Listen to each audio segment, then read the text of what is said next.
যুক্তরাষ্ট্রে বাড়তি শুল্ক আরোপ নিয়ে আলোচনার জন্য আগামী সপ্তাহে অর্থ উপদেষ্টার নেতৃত্বে একটি প্রতিনিধি দল যুক্তরাষ্ট্রে যাবে বলে জানিয়েছেন বাণিজ্য উপদেষ্টা শেখ বশিরউদ্দিন।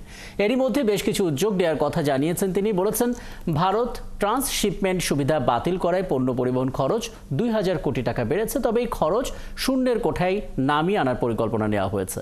বাকিটা জানাচ্ছেন শারমিনীরা। বাংলাদেশের সাথে যুক্তরাষ্ট্রের বাণিজ্য ঘাটতি প্রায় $৬ বিলিয়ন।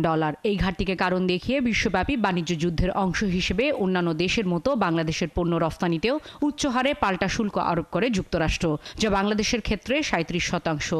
যদিও ট্রাম্প প্রশাসনের সিদ্ধান্তে আপাতত ৩ মাসের জন্য এই পাল্টা শুল্ক আরোপের প্রক্রিয়াটি স্থগিত করা হয়েছে।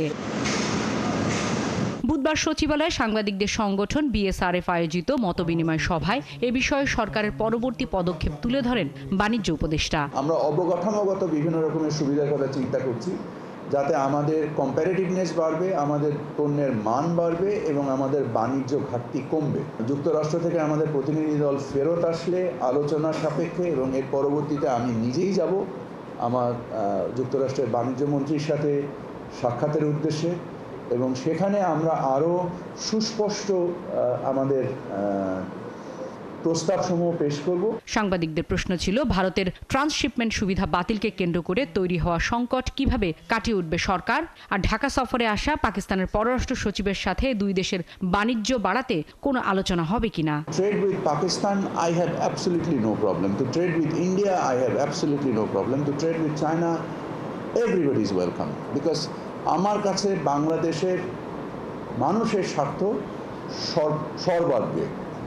এখানে ইন্ডিয়া, পাকিস্তান, চায়না থেকে আমার মূল জিনিস হচ্ছে যে আমার যারা নাগরিক, আমার বাংলাদেশিরা আমার কাছে more important than any other country. বিগত ফ্যাসিস্ট সরকারের আমলে ভুল নীতির কারণে বাণিজ্য সহ আর্থিক খাতে নানা সমস্যা তৈরি হয়েছে উল্লেখ করে এর দায় বর্তমান অন্তর্বর্তী সরকারকে টানতে হচ্ছে বলে জানান শেখ বশিরউদ্দিন। সম্পদের বন্টন এবং টাকার ক্রয় ক্ষমতা বৃদ্ধি করা, এই জটিল সমীকরণটা আমরা সকলে মিলে একসাথে কাজ করছি। সয়াবিন তেল আমদানির উপর প্রতি মাসে প্রায় ৫০০ কোটি টাকার রাজস্ব ছাড় দিয়েছে সরকার। এই ছাড় আর টেনে যাওয়া সম্ভব নয় বলেই ভোজ্য তেলের দাম বাড়ছে। তবে বাড়তি এই দামে ক্রেতাদের জন্য বড় কোনো সংকট তৈরি হবে না বলে মনে করেন বাণিজ্য উপদেষ্টা।